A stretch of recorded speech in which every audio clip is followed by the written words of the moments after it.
Profitable থাকতে পারবো যদি প্রাইস এই রেঞ্জের মধ্যে সারাদিন মুভ করে। তো বুঝতেই পাচ্ছেন বন্ধুরা কি এই স্ট্র্যাডল অ্যাট সিপিআর স্ট্র্যাটেজি কতটা পাওয়ারফুল।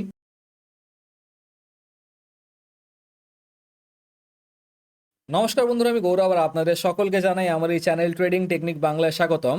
আজকে আমরা শিখতে চলেছি একটা অপশন সেলিং স্ট্র্যাটেজির সম্বন্ধে, যার নাম স্ট্র্যাডল অ্যাট সিপিআর। অর্থাৎ এখানে আমরা স্ট্র্যাডলেরও ব্যবহার করব এবং সিপিআরেরও ব্যবহার করে আমরা এই অপশন সেলিং স্ট্র্যাটেজিটাকে আমাদের মার্কেটে কিন্তু ইমপ্লিমেন্ট করব। এর আগে আমরা একটা অপশন বাইং স্ট্র্যাটেজি সম্বন্ধে শিখেছি এর আগের ভিডিওতে। যদি আপনারা দেখে না থাকেন তাহলে কিন্তু আমাদের চ্যানেলে গিয়ে ওই ভিডিওটাও দেখতে ভুলবেন না। তো চলুন এই দুর্দান্ত অপশন সেলিং স্ট্র্যাটেজিকে আজকের এই ভিডিওর দ্বারা শিখে ফেলা যাক। তো এই ট্রেডিং স্ট্র্যাটেজিকে অ্যাপ্লাই করার জন্য বা ইমপ্লিমেন্ট করার জন্য প্রথমে আমাদেরকে আমাদের ট্রেডিং প্ল্যাটফর্মে চলে আসতে হবে এবং এখানে এসে আমাদের পছন্দের চার্টকে ওপেন করে নিতে হবে। ক্রিপ্টো হোক, ফরেক্স হোক, কোনো স্টক অপশন বা ফিউচারই হোক, আমাদের কিন্তু সেই চার্টকে ওপেন করে নিতে হবে। তারপরে আমাদেরকে আমাদের চার্টকে 5 মিনিট টাইম ফ্রেমে এখান থেকে কিন্তু গিয়ে সিলেক্ট করে 5 মিনিট টাইম ফ্রেমে আমাদের এটাকে কিন্তু সেট করতে হবে। যদি আপনি এখানে না পান এমনটা, আপনার কিন্তু এই ড্রপ ডাউন মেনুতে ক্লিক করলে আপনি এখান থেকে এই 5 মিনিট টাইম ফ্রেম চুজ করতে পারবেন। ক্লিক করবেন এবং ক্লিক করতেই আপনার চার্ট কিন্তু 5 মিনিট টাইম ফ্রেমে কনভার্ট হয়ে যাবে। এবারে চলুন আমরা শিখে ফেলি কি স্ট্র্যাডল আসলে কি জিনিস, কারণ স্ট্র্যাডল না জানলে আমরা কিন্তু এই স্ট্র্যাটেজিটাকে ব্যবহার করতে পারবো না। তো স্ট্র্যাডল জানার আগে আমাদের জানতে হবে কি এটিএম কথার অর্থ কি। তো এটিএম হচ্ছে যখন মার্কেট এখানে ওপেন হয়েছিল, তো যেই প্রাইসে ওপেন হয়েছে, আমি যদি এখানে একটা ট্রেন্ড লাইন ড্র করি, তাহলে এই যে প্রাইসটায় মার্কেট ওপেন হয়েছিল এখানে, এই প্রাইসটাই কিন্তু এর ওপেনিং প্রাইসটাই কিন্তু অ্যাট দ্য মানি প্রাইস। এবারে এই অ্যাট দ্য মানি প্রাইস যদি আপনি সরাসরি পাশে চলে আসেন তাহলে দেখতে পাবেন কি 25,680, 679 এরকম দেখাচ্ছে। তো এই প্রাইসের কিন্তু স্ট্রাইক প্রাইস আমরা কিন্তু মার্কেটে পাবো না। তার জন্য আমাদের কি করতে হবে, নিয়ারেস্ট যে রাউন্ডেড ফিগার থাকবে, লাস্টে শূন্য থাকবে, সেই সমস্ত স্ট্রাইক প্রাইসগুলোকে কিন্তু আমরা সিলেক্ট করব, কারণ সেই স্ট্রাইকগুলোকেই আমরা পাবো এবং তার লিকুইডিটিও কিন্তু খুব বেশি থাকে। তো সেই জন্যে এর নিয়ার অ্যাবাউট স্ট্রাইক প্রাইস কোনটা হবে, রাউন্ডেড।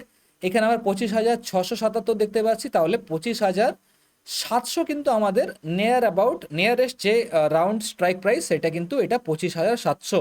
তো এখানে অল্ট এইচ প্রেস করবো কিবোর্ডে, তাহলে দেখতে পাচ্ছি আমাদের কিন্তু এইটা এখন প্রপার এটিএম স্ট্রাইক প্রাইস, মানে সেই দিনের at the money strike price. এবার আমাদের বুঝতে হবে কি স্ট্র্যাডল কাকে বলে।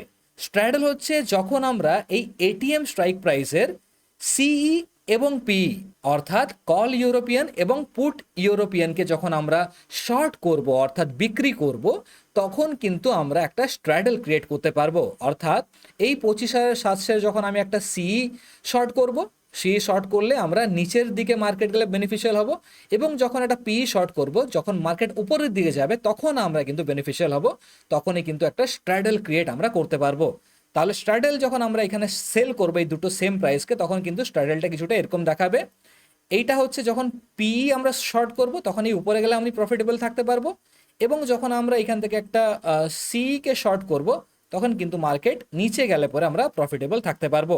তো এরকম একটা প্রফিটেবল একটা রেঞ্জ আমরা ক্রিয়েট করতে পারবো যদি আমরা একটা স্ট্র্যাডলকে শর্ট করি, অর্থাৎ অ্যাট দ্য মানি দুটো স্ট্রাইক প্রাইসকে সি এবং পি কে শর্ট করি। তাহলে এরকম একটা লাইন তৈরি হবে। কিন্তু এটাই ফাইনাল নয়, এরকমটাই যদি আমি করে দেখিয়ে দিই আপনাদেরকে, তাহলে কিন্তু আপনারা বুঝতে পারবেন না কি অ্যাকচুয়ালি এর রেঞ্জ কতটা। কারণ আপনি যদি গুগলে যান বা ইউটিউবে যান, তাহলে কিন্তু আপনাদেরকে কিন্তু এরকমই একটা রেঞ্জ দেখিয়ে দেবে এবং আপনাকে বলবে কি এর মধ্যে মার্কেট থাকলে প্রফিটেবল থাকবেন। কিন্তু এতে আপনি বুঝতে পারবেন না কি কোন প্রাইস বা কি জিনিস এখানে কিন্তু বোঝাতে চেয়েছে। তাই আমি এটা ডিলিট করব এবং এর মধ্যে আপনাদেরকে বোঝাবো কি ব্যাপারটা কি।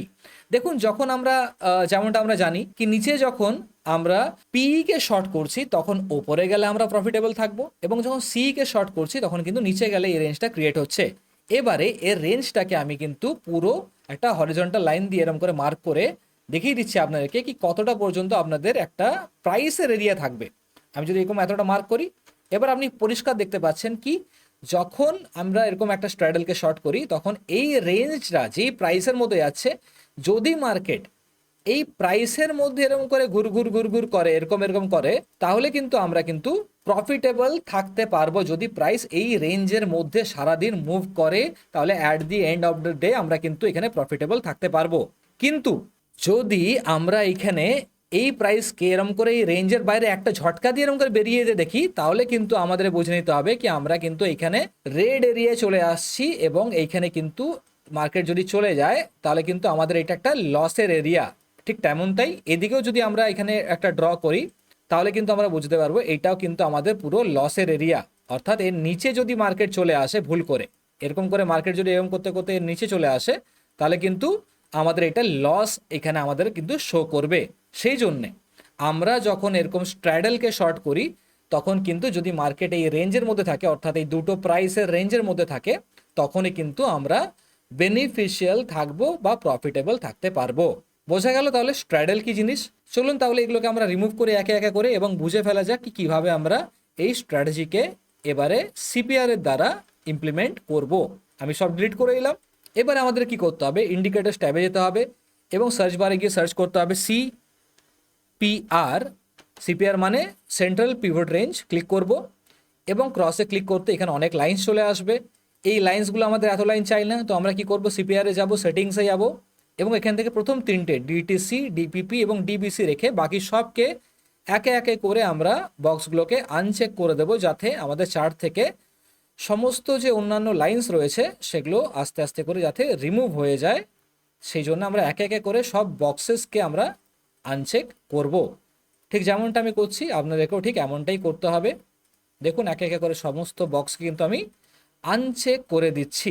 আনচেক হয়ে গেছে। এবার কি করব, শুধু দেখিয়ে দিই, এই প্রথম তিনটে রেখে বাকি সব আনচেক করেছি, ওকেতে ক্লিক করব এবং ক্লিক করতে আমাদের চার্টে এখন শুধুমাত্র তিনটে তিনটে করে লাইন্স চলে এসছে। তো এবারে চলুন কি করে এই সিপিআর এবং স্ট্র্যাডলের ব্যবহার করে আমরা মার্কেটে ট্রেড নিতে পারি, অপশন সেলিং করতে পারি, সেটাই জেনে ফেলা যাক। দেখুন এইখানে একটা সিপিআর ক্রিয়েট হয়েছিল আগের দিন, যেই সিপিআর এর মাঝখানেই মার্কেট কিন্তু ট্রেড করছিল। এবারে পরের সিপিআরটাকেও দেখুন, এই আগের সিপিআর এর রেঞ্জের মধ্যে কিন্তু এখানে তৈরি হয়েছে। মানে যেই পরের দিন আমরা ট্রেডিং প্ল্যাটফর্ম ওপেন করব তখন আমরা দেখতে পাবো কি এইখানে একটা সেই দিনে একটা ন্যারো সিপিআর তৈরি হয়েছে, কিন্তু সেই সিপিআরটা আগের সিপিআর এর ভেতরে তৈরি হয়েছে। তখন আমরা বুঝবো কি সিপিআর কিন্তু একটা রেঞ্জ বাউন্ড ডে হতে চলেছে, যে আজকের ট্রেডিং সেশন সেটা কিন্তু আগের ভাগেই ইন্ডিকেট করছে। তো সেই জন্য আমরা যেমনটা শিখলাম কি এখানে অ্যাট দ্য মানি প্রাইসের দুটো প্রাইসকে আমরা কিন্তু শর্ট করব, ঠিক তেমনটাই এখানে আমরা করব। এটা আমাদের এটিএম প্রাইস ছিল এবং এর নিয়ারেস্ট আমরা দেখেছিলাম কি স্ট্রাইক প্রাইস কোনটা ছিল, এখানে 25,700 কাছাকাছি। সেই জন্য আমরা এখানে একটা মার্ক নিয়ে নেব অল্ট এইচ প্রেস করে, এবং এই যে স্ট্রাইক প্রাইস, এই স্ট্রাইক প্রাইসের আমরা কিন্তু দুটো অ্যাট দ্য মানির যে সি এবং পি রয়েছে সেই দুটোকেই শর্ট করব। তাহলে নিয়ার অ্যাবাউট আমরা কিন্তু এরকম একটা রেঞ্জ পেয়ে যাব। আমি একটু সোজা লাইনে টানছি যাতে আমরা বুঝতে সুবিধা হয়।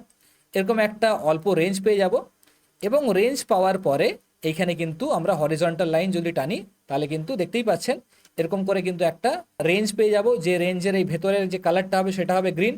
কারণ এখানে যদি মার্কেট থেকেছে তাহলে কিন্তু আমরা প্রফিটেবল হয়েই বেরোবো, কারণ এই দিকের যে প্রিমিয়ামটা থাকবে সেই প্রিমিয়ামটাও আস্তে আস্তে করে লুজ করবে তার ভ্যালু, এবং উপরের দিকের প্রিমিয়ামও কিন্তু আমরা ভ্যালুর ড্রপ দেখতে পাবো। কারণ দেখুন মার্কেট যেখানে ওপেন হয়েছিল কাছাকাছিতেই কিন্তু মার্কেট ক্লোজও হয়েছে। তো বুঝতেই পাচ্ছেন বন্ধুরা কি এই স্ট্র্যাডল অ্যাট সিপিআর স্ট্র্যাটেজি কতটা পাওয়ারফুল। আশা করছি আজকের এই ভিডিও থেকে এই দুর্দান্ত অপশন সেলিং স্ট্র্যাটেজি সম্বন্ধে আপনারা শিখতে পেরেছেন। আমার এই চ্যানেলে এরকম আরও দুর্দান্ত দুর্দান্ত ট্রেডিং স্ট্র্যাটেজিস রয়েছে, আপনারা কিন্তু সেই সমস্ত ভিডিওগুলোকে চেক আউট করতে ভুলবেন না। দেখা হচ্ছে আপনাদের সাথে পরবর্তী ভিডিওতে, ততক্ষণের জন্য হ্যাপি ট্রেডিং।